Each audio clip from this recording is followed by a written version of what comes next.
ওপারের মিয়ানমারের রাখাইন সীমান্তের যুদ্ধের প্রভাব পড়ছে বাংলাদেশের সীমান্তে। এবং সোহাগ, আপনাকে জানিয়ে রাখি, নিশ্চয়ই আপনি জানেন এবং দর্শক আপনারাও জানেন যে ওই প্রভাবেই কিন্তু এখন মাইন বিস্ফোরিত হচ্ছে টেকনাফে, গুলিবিদ্ধ হচ্ছে হুজাইফার মতো ছোট ছোট শিশু।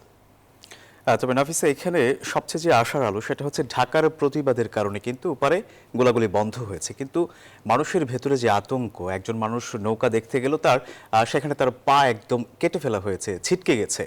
তো আমরা এই বিষয়ে আরো বিস্তারিত জানবো। সেখানে আমাদের একজন সহকর্মী রয়েছেন, নাইমাল জিকো, সরাসরি যুক্ত হচ্ছে তার সাথে। জিকো, আমরা আলোচনা করছিলাম এই বিষয়টা নিয়ে, আপনি তো এই মুহূর্তে সেখানে আছেন, সেখানকার পরিস্থিতি কি দেখছেন একটু জানাবেন। আপনার মাধ্যমে আমাদের দর্শকরা আসলে আগ্রহ নিয়ে আছে জানার জন্য, বিস্তারিত একটু জানাবেন। আরেকটু আমি যুক্ত করতে চাই সোহাগ এবং জিকো।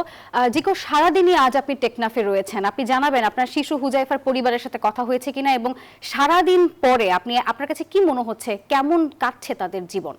ধন্যবাদ আপনাকে।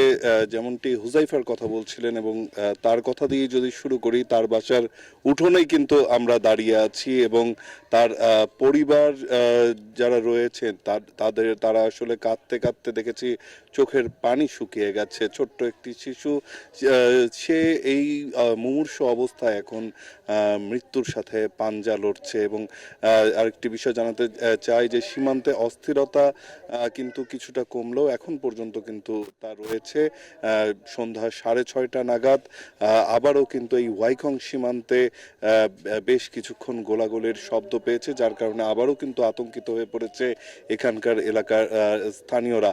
কিছুক্ষণ আগে এই হুজাইফার বাসাটি কিন্তু সম্পূর্ণরূপে বন্ধ ছিল, যেহেতু এই বাসাটি এই গ্রামের সবশেষ ঘর এবং এর পরেই কিন্তু হলো খালি মাঠ এবং তার ওপারেই কিন্তু মিয়ানমারের সীমান্ত, যার কারণেই এই বাসাটি সম্পূর্ণরূপে বন্ধ রেখে তারা এখান থেকে অন্যত্র গিয়ে থাকছেন এবং তাদের মধ্যে কিন্তু আতঙ্ক ছড়িয়ে পড়ছে।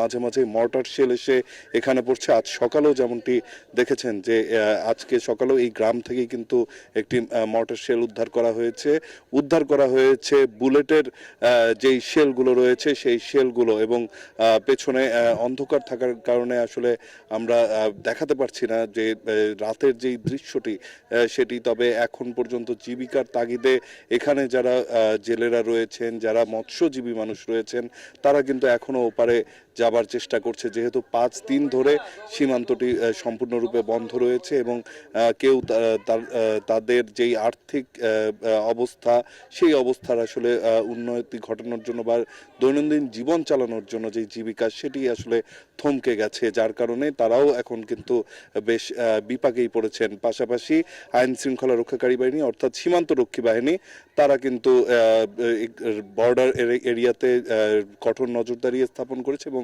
যাতে মানুষের জানমালের ক্ষতি না হয় সেদিকে কিন্তু লক্ষ্য রাখছে।